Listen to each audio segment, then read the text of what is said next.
Berikut ini adalah 5 dari sekian banyak bank terbuka di Indonesia yang bisa kita beli.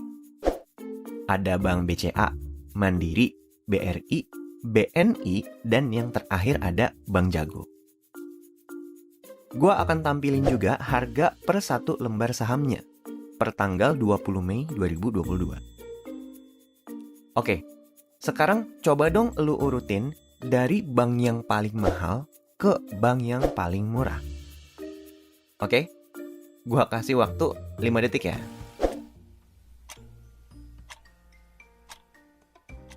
Udah dapet? Mungkin dari kalian semua akan ada 2 versi jawaban. Pertama, ada yang jawab, oh gampang. Yang paling mahal tentu Bank BNI, Bang. Terus selanjutnya Bank Jago, ketiga Bank Mandiri, 4 BCA, dan yang terakhir Bank BRI. Tapi mungkin ada juga yang jawab, yang paling mahal pastinya Bank BCA dong. Yang kedua Bank BRI, terus Mandiri, BNI, dan yang terakhir baru Bank Jago. Nah, di antara kedua jawaban ini, manakah jawaban yang benar? Jawabannya adalah dua-duanya benar. Kenapa benar semua?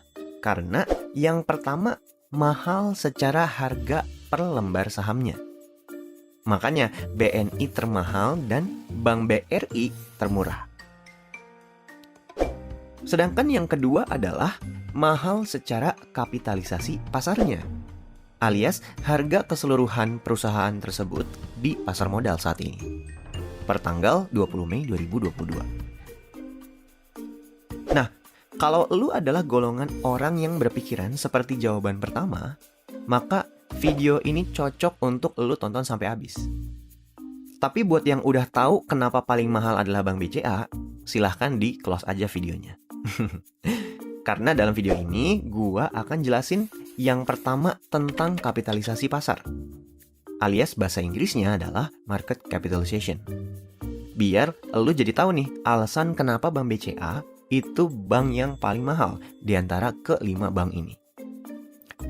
Dan yang kedua adalah gua akan coba bahas apakah perusahaan yang mahal itu selalu lebih baik daripada perusahaan yang kurang mahal, alias lebih murah. Apakah Bank BCA lebih baik daripada Bank BNI karena mahalan BCA?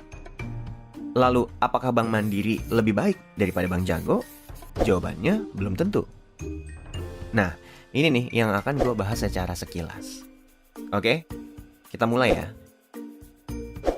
Untuk tahu mahalan mana antara satu perusahaan dengan perusahaan lainnya, nggak bisa tuh kita hanya melihat dari harga per satu lembar sahamnya doang.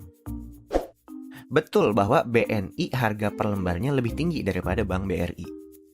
Tapi apakah beneran mahalan Bank BNI? Jawabannya belum tentu. Untuk ngelihat seberapa mahal sebenarnya harga suatu perusahaan, kita hanya butuh 2 data. 1, harga saham per lembar, yang kita udah punya tadi di awal. 2, total lembar saham si perusahaan tersebut. Pertanyaannya kan, gimana nyarinya data yang ini? Nah, semua perusahaan yang belakangnya TBK, data total lembaran sahamnya bisa kita cek di websitenya idx.co.id. Lu tinggal buka websitenya kayak begini nih. Terus lu arahin mouse-nya ke data pasar. Lalu pilih ringkasan saham. Terus di halaman ini lo ilangin checklistan semuanya kecuali kode saham, nama perusahaan, dan listed share-nya. Listed share di sini kira-kira artinya total lembaran saham dari perusahaan tersebut. Terus lu cari manual aja deh. Misalnya Bank BCA. Ya, lu ketik aja BCA gitu. Nanti langsung muncul datanya. Kode sahamnya BBCA, nama perusahaannya Bank Sentral Asia Terbuka. Lalu total jumlah saham yang terdaftar adalah 122.042.299.500 lembar saham. Gitu. Gampang kan? Yang bank lainnya tinggal kita cari juga. Caranya sama aja. maka data yang kita punya akan jadi seperti ini nih. Datanya udah lengkap nih Bang. Terus diapain? Gampang. Dua data itu tinggal dikalikan aja. Misalnya BCA. Harga per lembar sahamnya tanggal 20 Mei 2022 itu Rp7.400. Dikalikan total lembar saham si BCA yang ternyata ada 122 miliaran lembar saham, hasilnya adalah 903,1 triliun rupiah. Berarti kapitalisasi pasar Bank BCA per tanggal 20 Mei 2022 adalah 903 triliun rupiah. Alias harga yang harus lu bayarkan untuk bisa membeli 100% dari saham Bank BCA di pasar modal adalah 903 triliun rupiah. Nah, dengan cara yang sama, kita bisa nyari untuk keempat bank lainnya. Bank Mandiri, 8.000 dikali 46 miliar lembar. Hasilnya adalah 370 triliun. Bank BRI, tinggal dikalikan juga. Hasilnya 665 triliun. Lalu BNI 164 triliun. Dan yang terakhir Bank Jago 115 triliun. Yang mana kalau diurutkan dari bank yang paling mahal ke yang paling murah, berarti seperti jawaban nomor 2 tadi, yaitu yang pertama BCA, lalu BRI, Mandiri, BNI, dan yang terakhir Bank Jago. Udah gitu doang. Itulah yang dinamakan dengan market capitalization atau kapitalisasi pasar. Gampang kan cara nyarinya? Terus, apa sih fungsinya Bang kita tahu hal-hal yang seperti itu? Ngapain kita tahu market cap itu? Nah, informasi tentang market cap ini memang begitu doang. Nggak akan ada artinya kalau kita nggak punya indikator lain sebagai bahan perbandingan. Misalnya, ketika kita tambah minimal satu indikator deh. Misalnya ya, contohnya indikator laba bersih perusahaan. Karena lo pengen tahu nih, berapa sih keuntungan bersih dari masing-masing perusahaan bank ini di tahun 2021 kemarin. Karena pengen tahu aja gitu yang mana yang paling menguntungkan dari kelima bank ini, gitu kan. Informasi tentang laba bersih perusahaan bisa lu cek di laporan keuangan perusahaan tersebut. Cara lengkapnya dari download laporan keuangan dan lihat di mana laba bersihnya, gua rasa gua udah jelasin secara lengkap dalam video ini dan ini. Lu bisa cek aja, linknya ada di kolom deskripsi.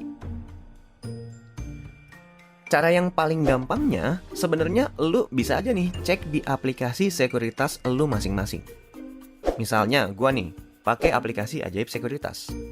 Lu tinggal buka aplikasinya lalu search kode sahamnya. Misalnya BBCA. Lu tap. Terus lu geser dikit nih menu yang ini sampai kelihatan kolom yang tulisannya financial. Terus pencet yang tahunan. Terus tampilkan grafik mulai dari tahun 2018 misalnya. Lalu langsung akan muncul deh grafik performa Bank BCA dari tahun ke tahun. Data laba bersihnya alias net income-nya juga akan kelihatan kan? Bahwa Bank BCA di tahun 2021 kemarin laba bersihnya adalah 31,42 triliun rupiah. Gitu, gampang banget. Karena biasanya di aplikasi sekuritas udah dirangkum data dari bertahun-tahun sebelumnya. Jadi bisa sekalian kita bandingin juga. Namun untuk pelajaran kali ini kita hanya butuh laba bersih di tahun 2021 aja kan.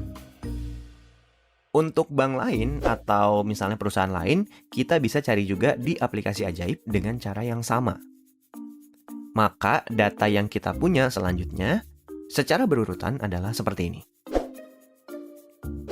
Bank BRI laba bersihnya 31 triliun, Mandiri 28 triliun, Bank BNI 10,9 triliun, dan Bank Jago 0,086 triliun rupiah, alias 86 miliar rupiah. Nah, ini udah mulai seru nih. Udah mulai sedikit ada hikmahnya yang bisa diambil. Karena kita sekarang jadi punya dua data kan? Data market cap perusahaan dari kelima bank tersebut dan data laba bersih dalam 1 tahun kemarin di tahun 2021 dari kelima bank ini juga. Sekarang kita berandai-andai dulu ya. Kalau misalnya lu punya uang 200 triliun rupiah saat ini, pertanyaannya adalah lu mau beli saham perusahaan bank apa? Mau beli 100% dari saham Bank BNI? Bisa. Karena market cap BNI itu cuma dalam tanda kutip 164 triliun.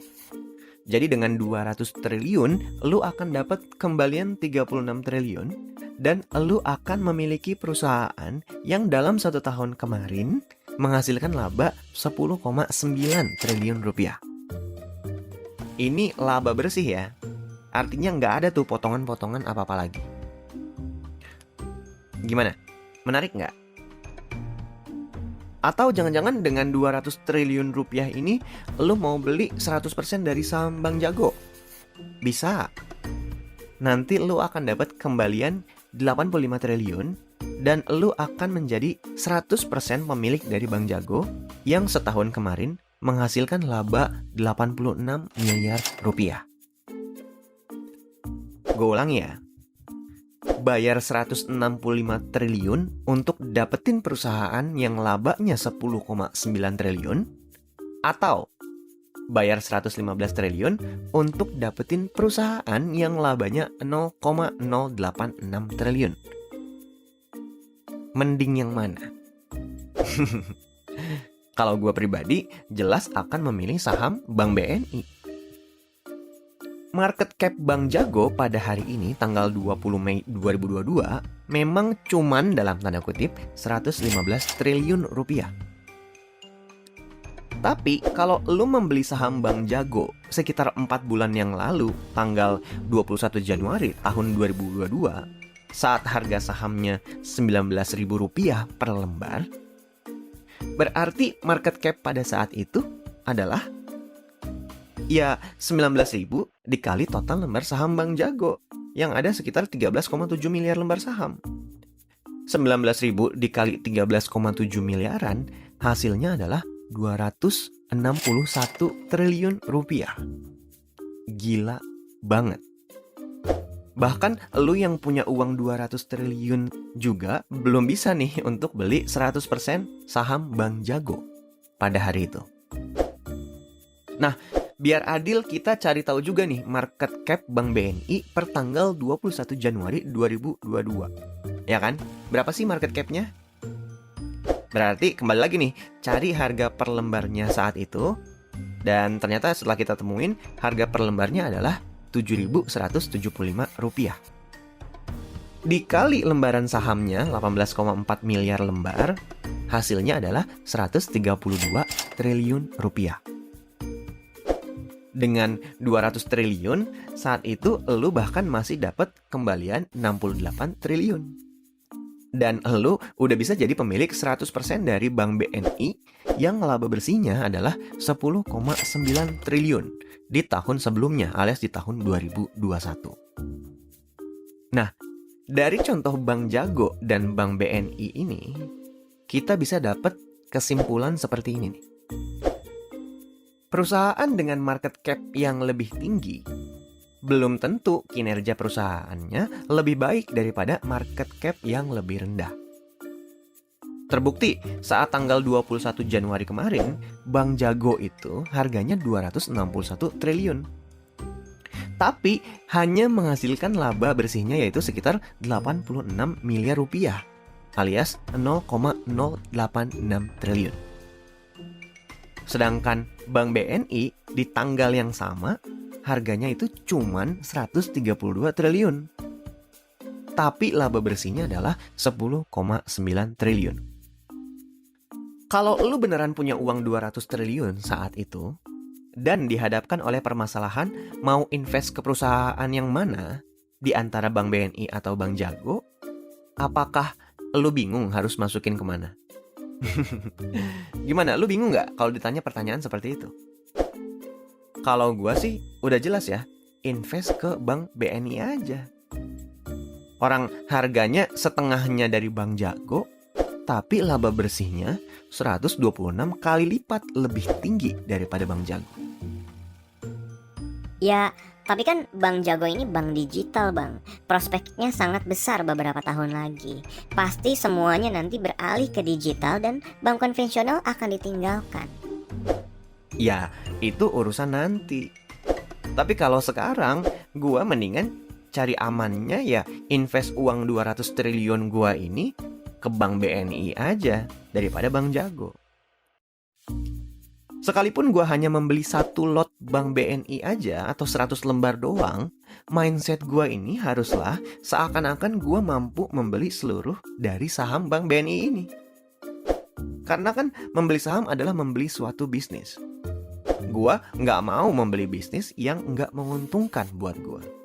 Ya nggak? Kan intinya gitu.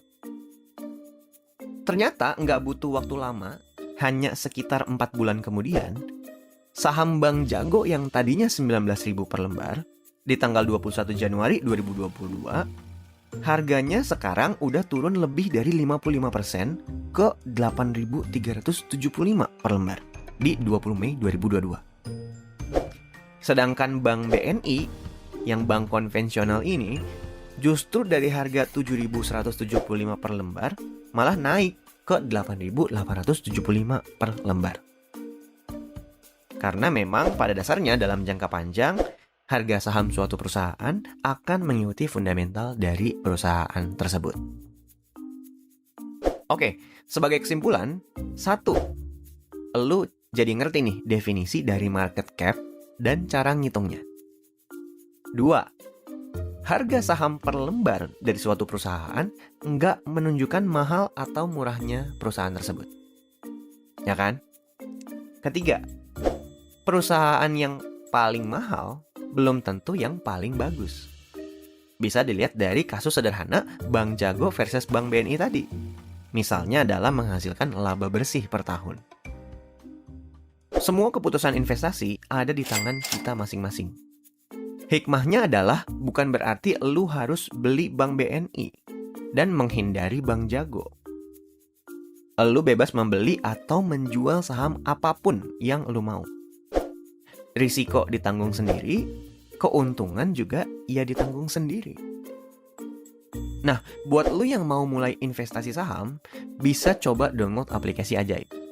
Kemudian daftar pakai kode gua, saham dari nol, biar lu dapet 1 lot saham gratis dari Ajaib setelah melakukan investasi pertama kali.